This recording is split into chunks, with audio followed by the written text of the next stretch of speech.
Formidable by Stromae, the first time I've ever watched anything by him, and I've got to say, it was brilliant. I loved many things about it, and if you watch the reaction and the subsequent analysis, then you'll see some of my thoughts about it.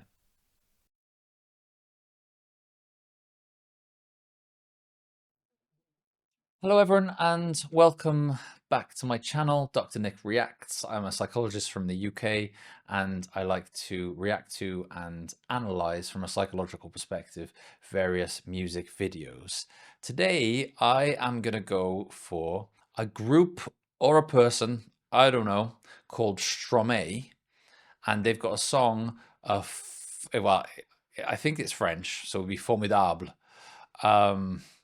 And the reason why I've gone for this group or this music artist or whatever they are, and this song is because a really good friend of mine, Sarah from Skybound, said that this is one of her favorite ever songs, and that I should take a look at it. And so, if nobody else watches this but Sarah, then that will be a win. But I'm excited to watch it because Sarah's a clever cookie, and so there must be some good reason for her liking this song, Formidable. I'm hoping there are subtitles because my French is a bit sketchy. I hope you like what I go for.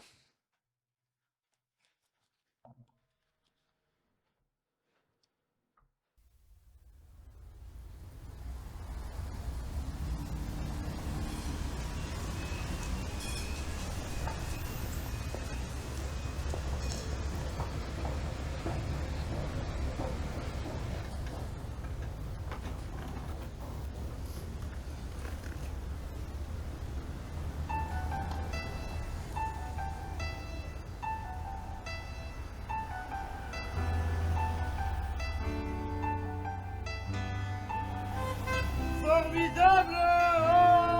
Oh,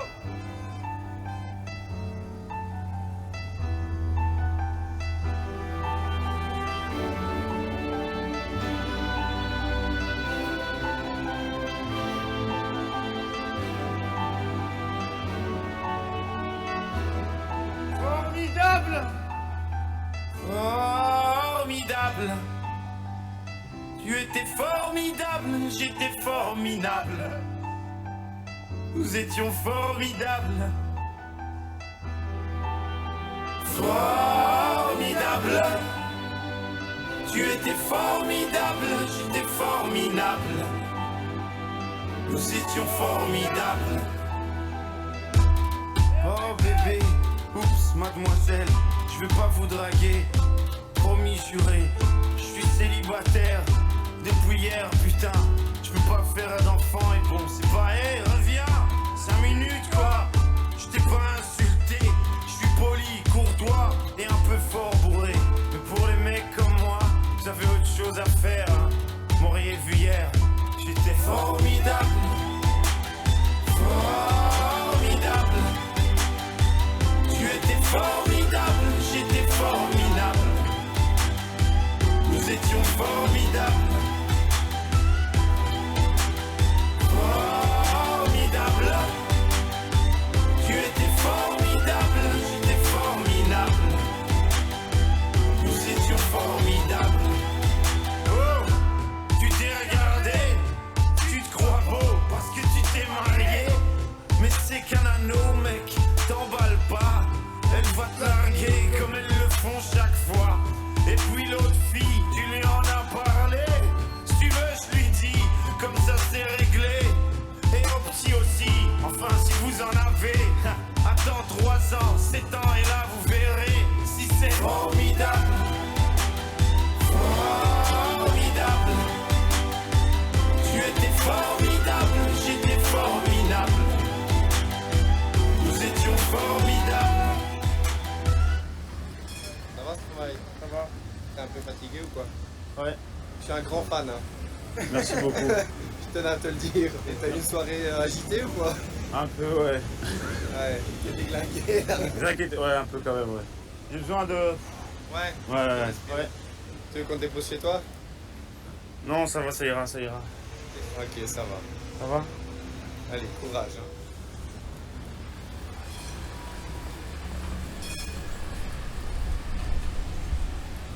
Hé petite, un pardon petit. Tu sais dans la vie, y'a ni méchant ni gentil. Si maman est chiante, c'est qu'elle a peur d'être mamie. Si papa trompe maman, c'est parce que maman vieillit. Tiens, pourquoi t'es tout rouge? Ah, reviens les gamins. Et qu'est-ce que vous avez tous à me regarder comme un singe, vous? Ah oui, vous êtes singes, vous. Bande de macaques, donnez-moi un bébé singe. Il sera formidable. Formidable. Tu étais formidable, j'étais formidable. Nous étions formidables. Formidable. Tu étais formidable, j'étais formidable. Nous étions formidables.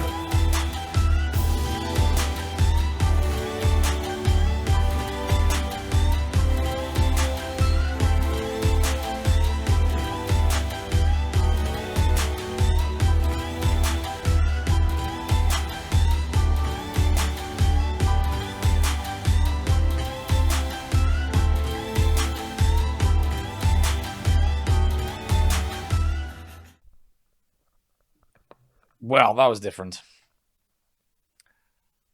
I loved him. Is that Stromae? It's sort of like the police in that video. They referred to him as Stromae. They said, "Stromae, I'm a fan of your music." So I guess he's a famous person, and he's got 7.64 million subscribers, and so he's definitely a million. If that's him, if they're not a group or a band or whatever, I assume they're not. I assume it's just him. He's wicked. I mean, did you see that at the end there when he winked to the camera and he went off dancing? It showed that it was an act. The whole thing that he was doing on the streets of Brussels, which is where he was acting throughout all that, which takes balls of steel to do that, right? So we've got to be brave person to act in what was basically a really drunk way in the middle of the daytime amongst people getting on with their days. Do you know what I mean? And so there was something really, I don't know, something cool about the concept of the video for someone to be brave enough to act in a socially unacceptable way in real life. Yeah, not all those people weren't paid to be there. It was in real life. And it's easy to act in a socially unacceptable way when you're unaware of the fact that you're acting in a socially unacceptable way, which is what happens when we're drunk. But to act in a socially unacceptable way when you're perfectly sober, I don't know. That's brave. That instantly makes me think, oh, I like this guy. He's a little bit edgy, right? He's a little bit different. I thought he sang beautifully. Like I loved it, and I loved the feel of the music. I can understand why he's well thought of. I can understand why Sarah really likes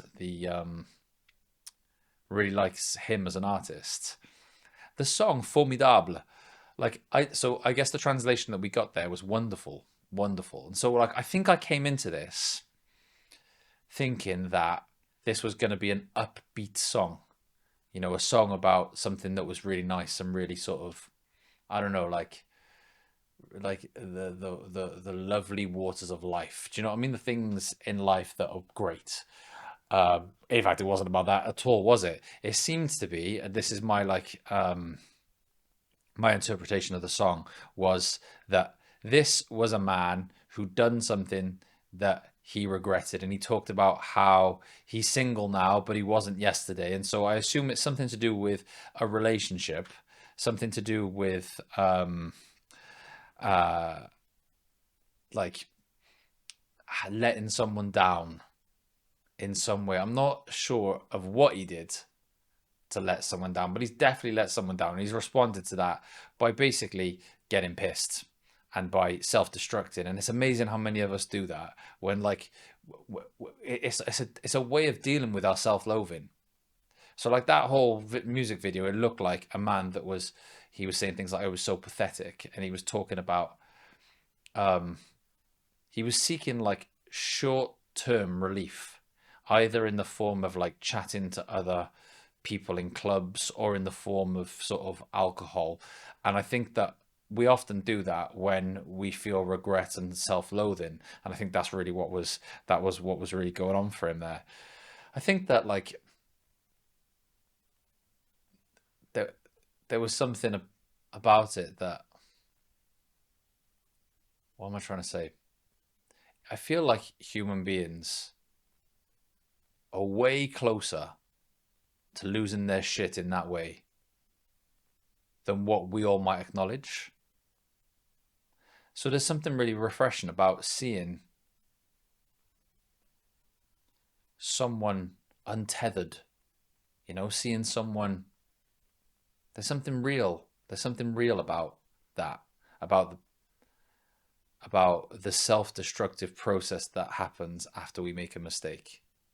And that's the thing I liked most about the song. It really illustrated that to me, which is, this is real life. In real life, this happens. People make bad decisions on the spot that they come to regret, and then they engage in self-destructive behaviors as a way to try and make themselves feel better at the self-loathing. This is what actually happens. And it doesn't take too long to find these people. You just go down the streets of a busy city or whatnot. You'll find these people easily enough, and they're just like us. We just haven't made the decision yet. The bad decision that's coming our way at some point in the future. And so, like, it felt to me like a song of regret. Sometimes I think that, like, the job of a psychologist, like when I speak to young people these days and I say I'm a psychologist, they invariably say, like, oh, what's that about? And I say, well, it's my job to try to help you see things a bit more clearly. It feels as though when we find ourselves, after we've done stuff in this situation that you're not proud of, you get all these feelings and they all come right up here, right? And everything becomes fuzzy. You don't really know what's going on. You're just sort of like bouncing through the world doing stuff. You don't really know why you're doing the stuff. It's all happening. It's all fuzzy.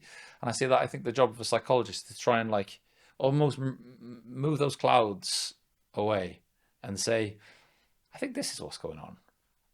Do you think that's what's going on?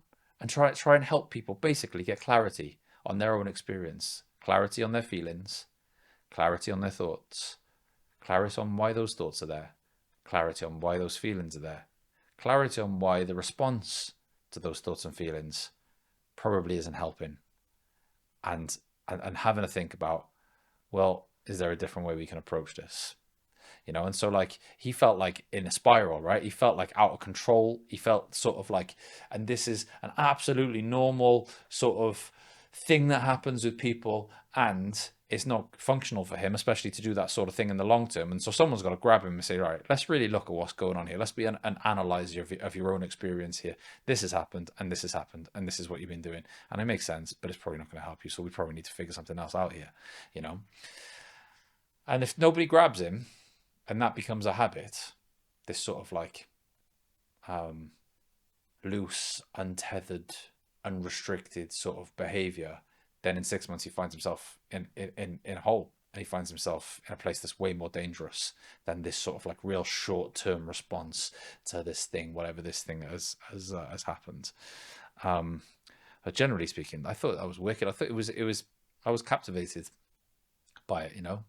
I was sort of mesmerized by him and his performance and his presence as well, and the way that he interacted with the police and the way that he was at the end. I think there's just something super interesting about him, and I wonder if his other stuff is as interesting as that. Yeah, I love doing these reaction videos when I come across videos like that, because they just feel so different, and they're so creative, and they're so nuanced, and there's something really about them.